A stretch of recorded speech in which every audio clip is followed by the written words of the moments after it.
شفتها يا سعود صدفة بعد ما مرت سنين، عند قسم المختبر في وسط مشفى الجامعة.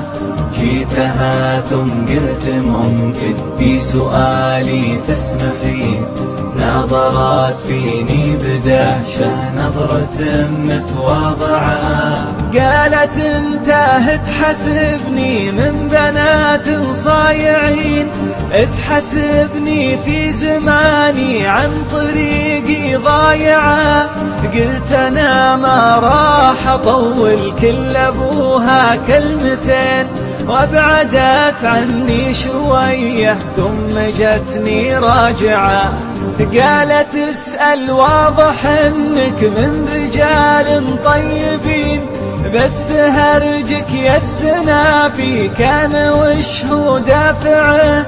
قلت انا حبيت وحدة يوم كنا صغيرين، من 8 سنين راحت للمواصل قطعة. عقبها ما ذقت نوم يهتنيها النايمين، ساهر في طول ليلي لين شمسي طالعة. أذكر أن فيها حبة فوق ثغر من يمين، واذكر أنه لا جرينا كن شعره تابعه، واذكر أنه عاشق فالورد ورد الياسمين. صار قلبي بالورود اللي عشقها زارعه، طابع اسمه بقلبي فيه سين وفيه عين، فيه ألف وفيه دال وسط قلبي طابعه. قاطعتني بقولها سبحان رب العالمين، مرتين نكررتها وبعد مرة ورابعة.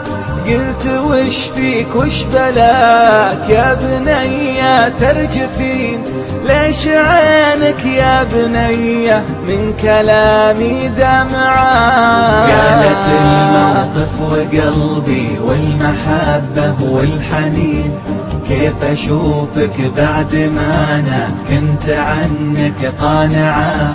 قلت أنا بسألك يمكنك تكوني تذكرين عن مواثيق ثمنها من حياتي دافعة. قالت ظروف الزمان ما تطيع العاشقين، ضيعوني غصب حبك لو هماني بايعة.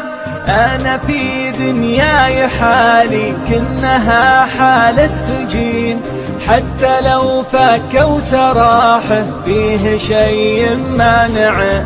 زوجوني غصب واحد وحرموني حاجتين، السعادة في زماني والحياة الرائعة. والحين أنا 3 عندي ريم وياسمين، والولد اسمه على اسمك والمشاعر جايعة، والولد اسمه على اسمك والمشاعر جايعة.